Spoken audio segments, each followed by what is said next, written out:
गिरते हैं शहसवार ही मैदानी जंग में वो तिफ़्ल क्या गिरे जो घुटनों के बल चलें। जी हाँ नाज़रीन, आप बखूबी वाकिफ़ है कि कल state board of school education की जानिब से 10वीं जमात के इम्तहानात के नताइज जो है वो मंजर आम पर लाए गए। जो क्वालिफाइड ओवरऑल रेट थी वो 79.25% थी। और इस वक्त हमारे साथ मौजूद है आयत एहसान, जो फर्स्ट पोजीशन होल्डर है, जिसने अपनी मेहनत और सलाहियत की बुनियाद पे एक पहचान कायम की है। आयत, आपका बहुत बहुत शुक्रिया हमारे साथ बात करने के लिए। सबसे पहला पहला जो मेरा क्वेश्चन होगा आपसे वो ये है कि जब आपने इम्तहानात दिए तो क्या आपने ये उम्मीद की थी कि आपको फर्स्ट पोजीशन होगी? एक्सपेक्टेड था 490s में होगा, लेकिन फर्स्ट पोजीशन होगी ये एक्सपेक्टेड नहीं था। वो जब पता चला कि फर्स्ट पोजीशन है, वो मेरे लिए भी थोड़ा बहुत सरप्राइजिंग ही रहा है, क्योंकि मुझे एक्सपेक्टेड नहीं था कि across the valley first position होगी। तो ये बताइए, जब आपने कल अपना रिजल्ट देखा तो क्या रिएक्शन था आपका, कितनी खुशी थी? खुशी बहुत थी, इतना तो मुझे था कि 495 अबाव रहेंगे, तो वो सैटिस्फाइड थी मैं कि इतने मार्क्स आए हैं। लेकिन फर्स्ट पोजीशन का जब मैंने सुना, तो उस वक्त थोड़ी ज़्यादा ही खुशी महसूस हुई कि अक्रॉस वैली फर्स्ट पोजीशन आई है और अपने स्कूल में भी टॉप किया है, तो वो एक अलग ही फीलिंग थी और वो बहुत ज़्यादा खुशी महसूस हो रही थी उस वक्त। कितना अगर हम सपोर्ट की बात करें तो घर वालों से, खासकर पेरेंट्स से कितना सपोर्ट आपको मिला? पेरेंट्स बहुत ज़्यादा सपोर्टिंग रहे हैं, मम्मा, पापा, भाई, उन लोगों ने हर हर एक कदम पर उन्होंने मुझे सपोर्ट किया है। यहाँ तक कि टीचर्स भी स्कूल के, उन्होंने भी बहुत ज़्यादा सपोर्ट किया है। कभी-कभी तो इंसान को लगता था कि नहीं होगा, बहुत प्रॉब्लम्स फेस करते हैं हम लोग इस पूरे टाइम में, लेकिन पेरेंट्स ने बहुत ज़्यादा सपोर्ट किया है। इन लोगों ने कभी प्रेशराइज़ नहीं किया, इन्होंने कभी कोई ज़बरदस्ती नहीं की कि मार्क्स आने ही चाहिए। कभी-कभार अगर इधर-उधर भी हो जाता था, तो इन लोगों ने कभी डाँटा नहीं है। इन्हें बोला कि इसी से सीखोगी, तो इनका बहुत ज़्यादा सपोर्ट रहा है। आयत, आज अगर हम बात करें, आज के वक्त की मॉडर्न ज़माना है, आज हर किसी स्टूडेंट के हाथ में जो है टैबलेट हम देखते हैं, लैपटॉप्स देखते हैं। जो पढ़ाई है वो कहीं ना कहीं आसान हो गई है। जो आज आप देख रहे हैं, या अगर हम बात करें जो पहला ज़माना हम देखते थे, तब जो बच्चे होते थे, जो आप अपने पेरेंट्स की बात करें, उस ज़माने की बात करें, तो तब इतनी जो टेक्नोलॉजी थी वो नहीं थी। तो क्या समझते हैं आप, उस दौर को आप सही मानते हैं कि जो आजकल दौर है, जो काफ़ी ज़्यादा मिसयूज़ भी होते हैं आजकल, स्टूडेंट्स जो है वो जो ये लैपटॉप से या इंटरनेट का गलत यूज़ करते हैं, क्या कहना चाहेंगे इस पे?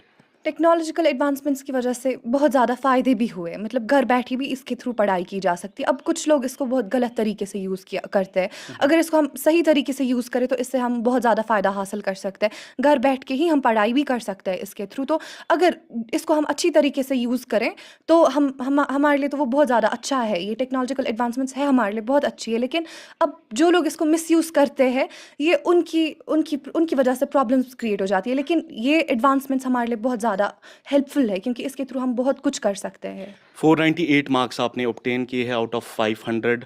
तो कैसे आपने ये मैनेज किया, कैसे हुआ? क्योंकि अब हम देखते हैं कि आजकल जो तालिब इल्म है वो स्कूल भी जाते हैं, ट्यूशन्स भी होते हैं उनके घर पे, जो मैंने आपको बोला कि इंटरनेट से भी पढ़ते हैं। हुँ। थोड़ा अपने बारे में बताइए कि आपने ये सब कुछ कैसे मैनेज किया?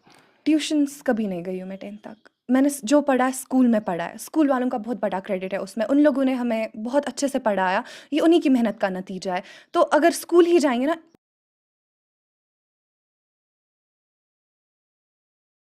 कंसिस्टेंसी मैटर करती है। हम लोग को कांस्टेंट रहना है। हर बार रोज़ पढ़ना, ये नहीं कि एग्ज़ाम के 1 दिन पहले हम किताबें खोलने बैठेंगे, उससे तो नहीं होगा। उससे कर लेते हैं, बहुत बच्चे वैसे भी पास हो जाते हैं, लेकिन वो रहता नहीं है उसका कि अगर हम कांस्टेंट रहेंगे ना, उससे कोई प्रॉब्लम नहीं रहेगी। आखिर में भी फिर बच्चे रात-रात को सोते नहीं हैं, वो इसी के साथ होते हैं, रात को भी पढ़ाई करते हैं, लेकिन वो नहीं है। अगर हम पहले से ही पढ़ना शुरू करेंगे, स्टार्टिंग से ही हम अच्छे से पढ़ेंगे, तो हमें कोई प्रॉब्लम फेस नहीं होगी आगे जाके। अगर सब्जेक्ट्स की बात करें तो कोई सब्जेक्ट ऐसा जो आपका फेवरेट रहा हो, और क्यों? 9th से साइंस में बहुत ज़्यादा इंटरेस्ट था। 9th से मुझे साइंस में ही इंटरेस्ट था, इसी वजह से आगे भी मैं अब साइंस ही परस्यू कर रही हूँ। फ्यूचर प्लान्स क्या है आपके? फ़िलहाल तो मेडिकल परस्यू करने का है, तो नीट देंगे, तो उसके बाद देखा जाएगा। डॉक्टर बनने का इरादा है। तो आपको डॉक्टर बनना है, अल्लाह ताला आपको कामयाबी दे। आयत, आपसे जानने की कोशिश करेंगे, जो बाकी स्टूडेंट्स हैं, हमने देखा कि हर कोई इम्तहानात में पास नहीं होते हैं, कुछ फेल भी हो जाते हैं, उनके लिए क्या कहना चाहेंगे आप? हम फेलियर से ही सीखते हैं। अगर रिजल्ट्स मैटर नहीं करते, अगर आपने मेहनत की, आपको अपने आप पे भरोसा होना चाहिए। रिजल्ट्स चाहे फिर कैसे ही क्यों ना हो, हमने मेहनत की, हमें अपने आप पे भरोसा होना चाहिए। ये नहीं कि हम इसी के साथ रहेंगे कि अब हमें इतना हम क्वालिफाई नहीं कर पाया, अगर हम उसी के साथ बैठे तो हम आगे तो चल ही नहीं पाएंगे। हमें इन सब चीज़ों को ज़्यादा नहीं, ये सब हमें भूलना है। रिजल्ट्स मैटर नहीं करते हमारे लिए मैटर करता है हम लोग कितना सीख रहे हैं, हम कितना कुछ इससे सीख रहे हैं, कितनी हम नॉलेज गेन कर रहे हैं इन सब चीज़ों से। तो रिजल्ट्स चाहे कैसी भी हो वो नहीं मैटर करता है। फेलियर से ही असल में इंसान सीखता है, उसी से इंसान आगे और मेहनत करने की कोशिश करता है। तो जिन्होंने क्वालिफाई नहीं किया उनको बुरा नहीं फील करना चाहिए कि हम क्वालिफाई नहीं कर पाए। उनके लिए तो ये अच्छा ही है कि वो और मेहनत कर पाएंगे आगे जाके।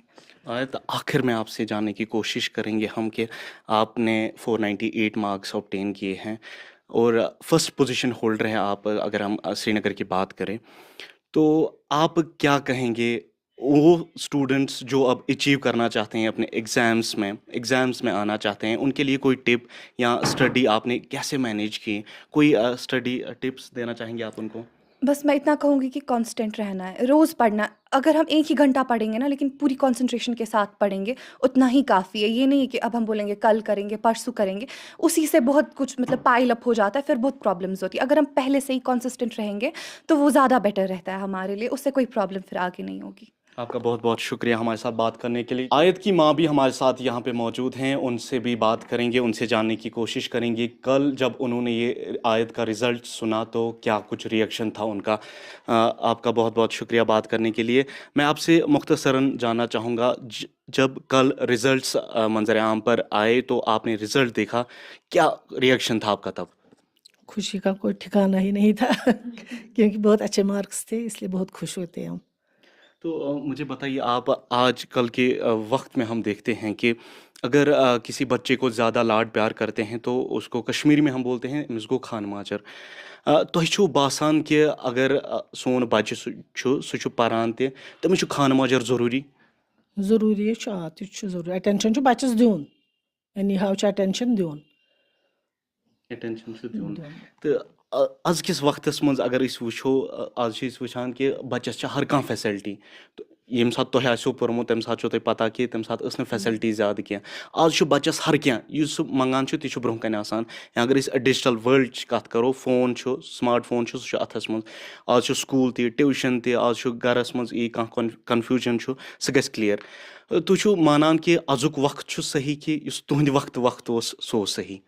सह अजकिस वक्तस बच्चस तग पारुन, चलो नेट अत फायदो तुलन, गलत दिशा मिले यी न पत रटन कहें, सह बच्चस पानस बे मालिस माज थोड़ा गाइड कर, नजर थवन बच्चस पे यी कत ट्रैक्स कुन गसान। क्या रिएक्शन उस रात तुहंद युथुई रिजल्ट द्राव, क्या तुह उम्मीद करमज कि आयत अन फर्स्ट पोजीशन? फर्स्ट पोजीशन 498 तक हमें भी पता था आएंगे, क्या मे पता गोड़े थोड़ा ऑब्जेक्टस मज प्रॉब्लम गमज, तम मूजूब तूत कम बाकस पे 498 आसान अमिस। तुहंद कोता सपोर्ट रोद इमन? मेहनत कर यमो के सपोर्ट कर, चलो ठीक कह पर बामर बे क्या हेको कर तुत कर बाकी सपोर्टस तुत बाकी स्कूल बाकी यम पेरेंट्स तिमन क्या मैसेज यीशु तुम दिन, क्या आज अक्सर वुछान कि युस मोल मोज पेरेंट्स तिम अक्सर बच्चन प्रेशराइज करान, फलन सिंद बच्चन अन यीत्या मार्क्स चे अन, ठीक अत सु मुतमईन क्या पज तिमन करुन? तिमन पज बच्चे यलतान कंपेयर पज न कर, सह जान रोजान बच्चे सिंद खतर, तम बच्चे 10th गसान तम ट्रैक डालान, बच्चे गस यल तम पन यीचा त एबिलिटीज बच्चे यी कुदरती बह पक ब्रोह, वह वो सह मे यीत्या ये अन सह गलत, ती कर कह, बच्चे गस यल त्रावन, गस फ्रीडम दिन। शुक्रिया तुम बात कत कर खतर। नाजरीन, ये थी आयत एहसान जो फर्स्ट पोजीशन होल्डर हैं। 10वीं जमात के इम्तहानात के नताइज कल मंजर आम पर लाए गए और जो ओवरऑल क्वालिफाइड परसेंटेज थी वो 79.25% थी। इनसे हमने आपकी मुलाकात कराई और भी बहुत सारे जो सेकंड पोजीशन होल्डर है, थर्ड पोजीशन होल्डर हैं, उनसे भी हम आपकी मुलाकात कराएंगे। आप देखते रहिए ANN न्यूज़ रफ़ीक भट्ट के साथ।